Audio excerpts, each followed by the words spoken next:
Hi, I'm Andy, and I'm preparing to move off grid. I'm still here in suburbia, um, just trying to collect some things, get things together, whatever systems I can put in place. I've got a senior in high school. He just started school, so I got to get him through. I'm hoping to go look at land in September. And I want to go out west in the mountains in some elevation. At least 7,000 feet elevation. But I've got a few things I've collected just knowing I was going to be doing this. Um, I've got a 3500 generator, an ice coat, refrigerator works great on the 12 volt. Um, and originally I was looking at the solar or the power packs, whatever they call those things. Yeah, they didn't have enough storage, like battery storage, when I'd really start looking into them, and they're expensive.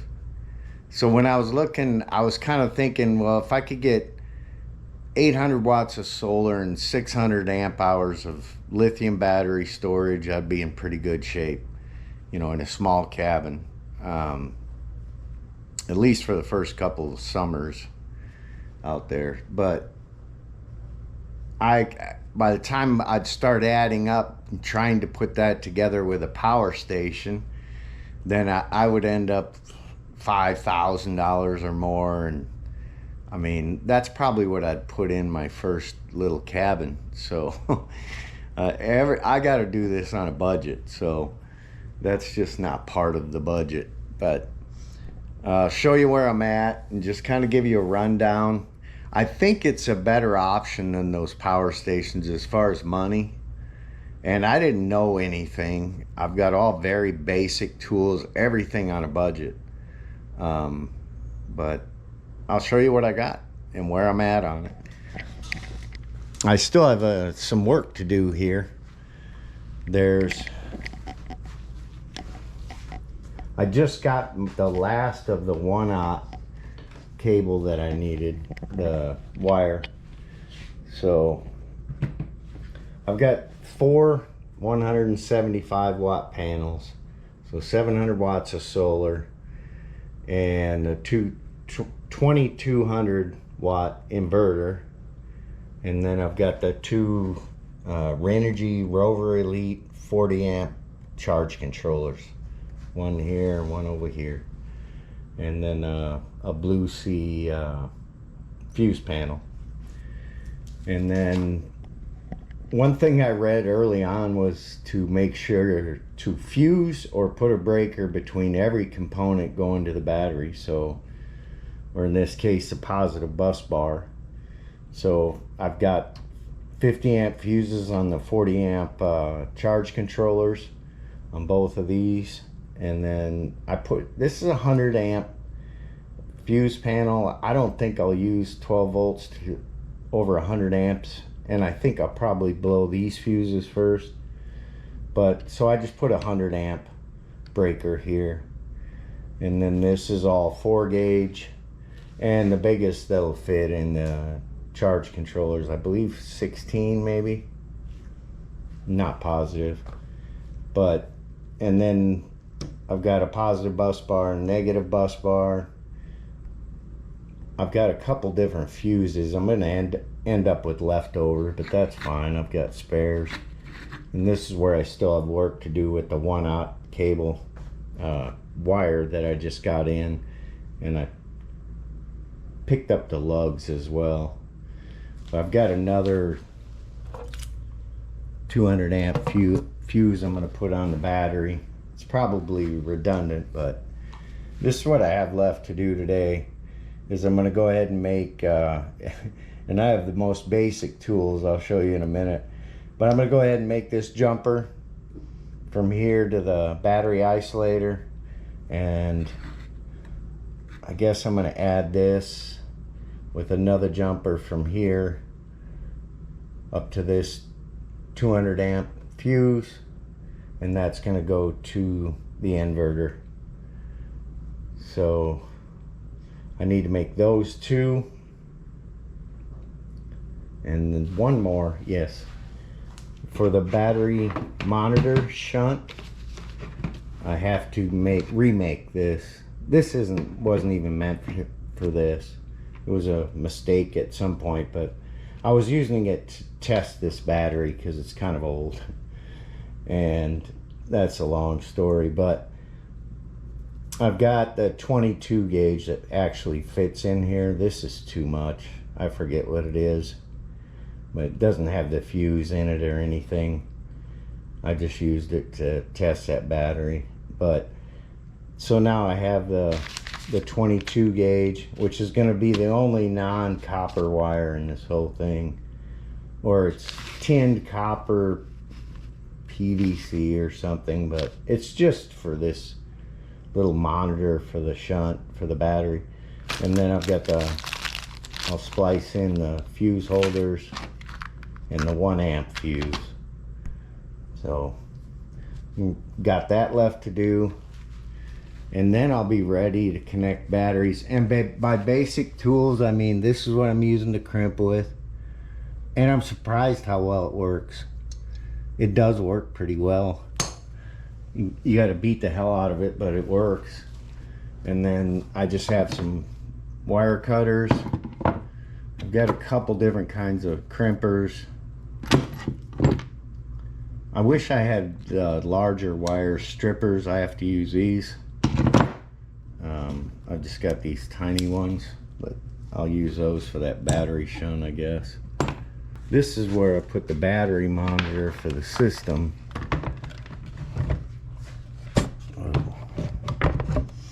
So this is the monitor that shunt will attach to, and then this is just an on-off that came with the inverter.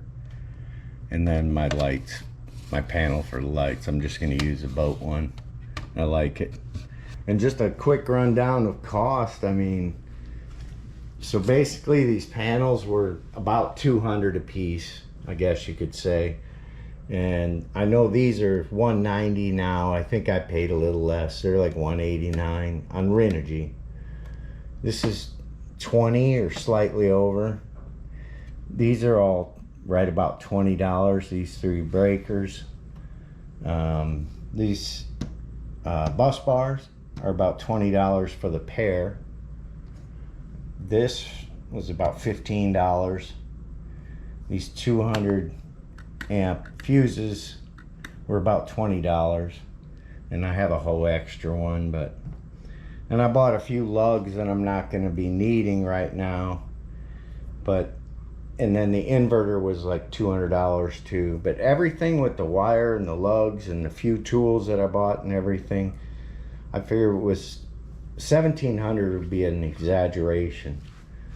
But that's not including the batteries either. So what I'm looking at for batteries is stay in this budget frame of mind. Maybe I'm taking a chance, but I've been looking at these dumb fume batteries, DUMFUME. There's a lot of good reviews for the money, and you can get 2 300 amp hour batteries, which I think they're really 280 amp hour, but they say 300 amp hour battery on the side. LifePo battery for it's under $700. I think I threw in a better crimping tool for my large cable than that one you beat with the hammer.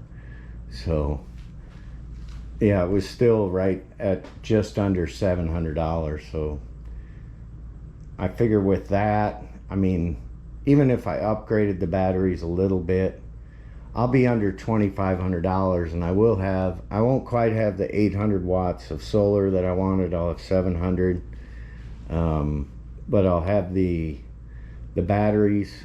I'll have my 600 amp hours of storage. That way I can grow into them a little bit. At least I could add 2 more panels and a charge controller without spending very much money.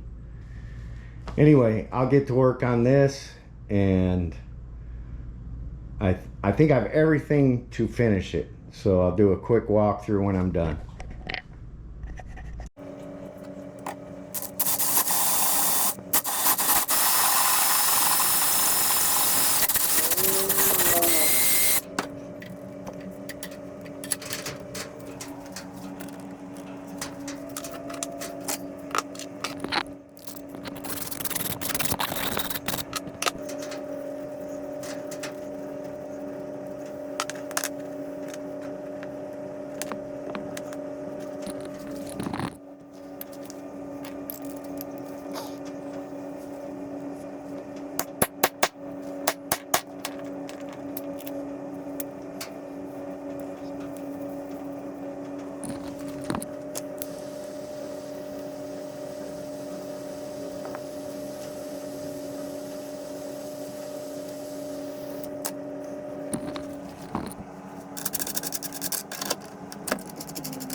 Okay, this is about as done as I can get it right now without the batteries, but I added the temperature gauges, temperature monitors to each of the charge controllers, just routed them down. So when I get my new batteries, I'll be able to tape these on each battery, I guess, and at least have some reading. I finished all my 1/0. Everything's tightened down, so I did not plug in my solar panels because if I have to open the garage, I don't want to forget and have them plugged in. I just marked the positive with a shrink wrap. So those are ready to just plug in as soon as I get the batteries. Everything else is done, tightened down. My battery isolator, I don't know if it matters.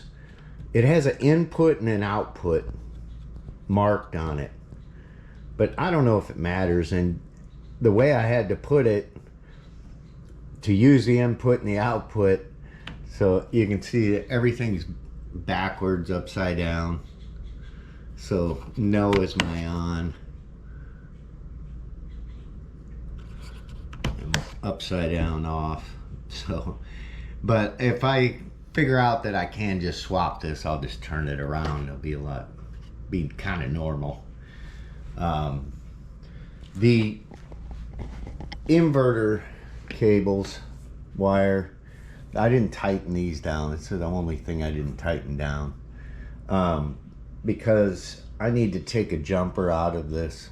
When I get my 2 batteries, I'm out of 1/0 now.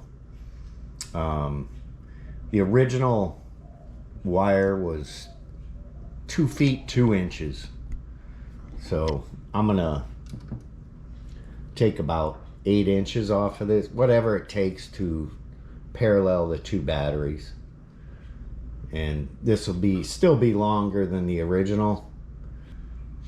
My battery lines should each be 5 feet, plus this one has an additional jumper here, the positive for the isolator, and then on the negative I put in the shunt for the battery monitor, and the same size jumper, so everything stays kind of the same size that way.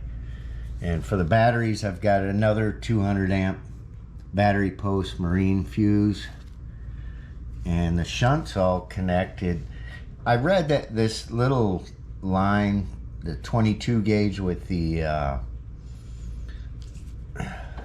1 amp fuse in it, can be up to 25 feet long. I'm gonna leave it like this for now, because I might want to run that wherever I put my batteries ultimately. I might want to run this all the way back to the positive bus bar if it doesn't really matter. That way I have nothing stacked on my battery posts at all. So, or I can just shorten it way up and put it right on the battery post. I think everything's ready to go. I just got to come up with the funds for my battery bank, and then I'll be testing this out. I'm really looking forward to that, plugging in my IceCo. I plan to run that 24/7 and then just add things, different things through the inverter sometimes, and just I'm gonna push the panels in and out of the driveway every day, or I might even try doing every other day, or maybe charge them all the way up and keep running the IceCo and pull them in for 2 or 3 days and see how things go. Just kind of thoroughly test everything out since I have the time. But there's really nothing more I can do here. Not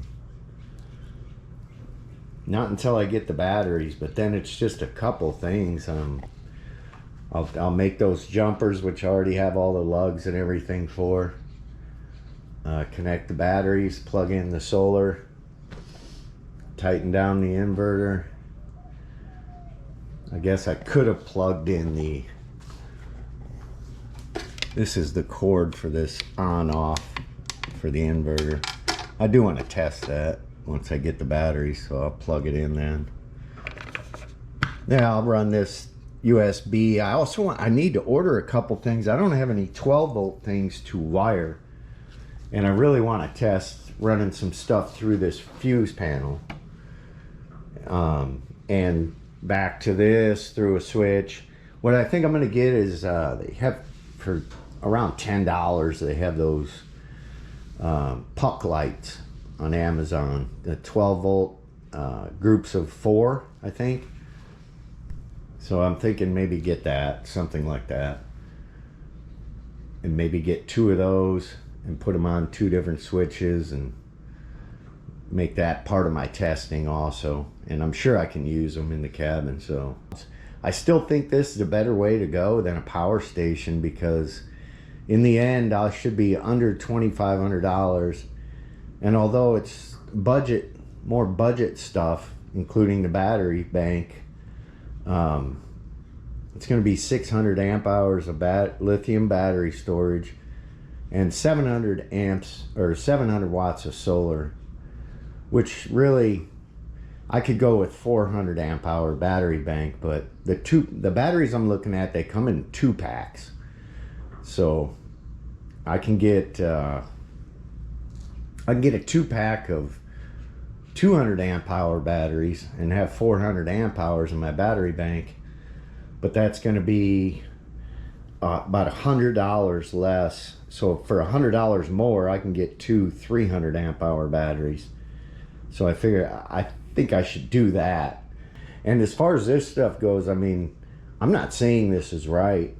I didn't know anything about this stuff 3 weeks ago, so there could be some catastrophic mistake here that I just didn't catch in my reading and videos and everything. That's entirely possible. So I hope that's not the case. I hope I don't ruin this stuff or burn the house down when my batteries come, but I don't know. I think I have breakers and plenty of fuses. Even I think overdid it on the fuses, because they say for this inverter I should have a 200 amp fuse between the battery and the inverter. And I don't know if it's a bad thing. I can't imagine it would be. It's just redundant, kind of overkill maybe, but I have one here, and then there'll be one on the battery post as well. So I don't know. I don't think that's an issue. You know, just to let you know how little I know. When I first started ordering things to put this together, I had a lot of 2 gauge to use, but I didn't know there was a difference between 2 gauge and 2-aught. There's a huge difference, about a 50% maybe. So I would order a small pack of these 2 gauge, but they're 2-aught, you know, with the right size. I think it was 5/16. I'd order one, they'd come huge like this, and I thought, wow, that's weird. And I'd try to be more careful, and I'd order another pack. But I still was doing the same thing wrong, and another one. So, and I didn't bother sending this back. I use it someday maybe, but a bit of a lesson there. And you can see, I mean, I ended up changing up this whole system. So I have a lot more waste and stuff than most people would, I think, by redoing it all. But I had the wrong size lugs. I had a lot of 3/8 lugs, you know, on smaller posts. Now everything fits, and I've opened up space by taking the inverter off that board. But, and then I had some stuff from Renogy that I didn't end up needing at all. I can't remember if I bought that or if it came with the panels. But I also end up with a lot of great spares. I mean, these are all my different size 4 gauge for different things. And I have plenty of spares. I've collected some of the wire I'm gonna need when I start wiring up lights and stuff in the cabin. I've got a bunch of shrink wrap. I mean, I think that's another part of, by doing this yourself instead of getting a power station. I mean, these are the only tools I used. I mean, it's real basic. I mean, I didn't use this. I have electric, so, but you could do it with this and self-tapping screws to mount everything down. You do need a tiny little screwdriver. Luckily I had one for that battery shunt, and really I should have a stripper capable of stripping my 1/0 instead of using these, but I didn't. And this thing works surprisingly well, as long as you beat the hell out of it with a heavy hammer. And I have this stuff left over, so a lot of leftover stuff that'll come in handy in case I want to repair or expand. And that's kind of what I was hoping, is I'd start collecting the correct tools and everything, because I plan on building more than one of these. I plan on building like small systems for each building if needed. You know, for a shower house, for the kitchen. I want separate buildings for each thing. But no, I'm pretty happy with it, as long as it's not messed up in some serious way that I just didn't catch yet. And I'm really happy with it. So hopefully I'll work out how to get these batteries and then start doing a bunch of testing. Start having some fun. This was kind of a headache to have to learn, but I'm glad it's over, and now I can start playing with it as soon as I spend another $700. But hey, it's gonna be good if it's put together correctly. It's gonna give me a lot of power, pretty much all I need. I'm sure it's more than enough for just me, but I also want to have guests. This is gonna power both the shower house, or the shower house and the cabin for sleeping at first, both. And might separate and put a small system on the shower house later, but at the beginning it's just going to be this and the generator. I mean, in a pinch I can always start the generator. But anyway, thank you all for watching. I'll follow up with testing as soon as I can.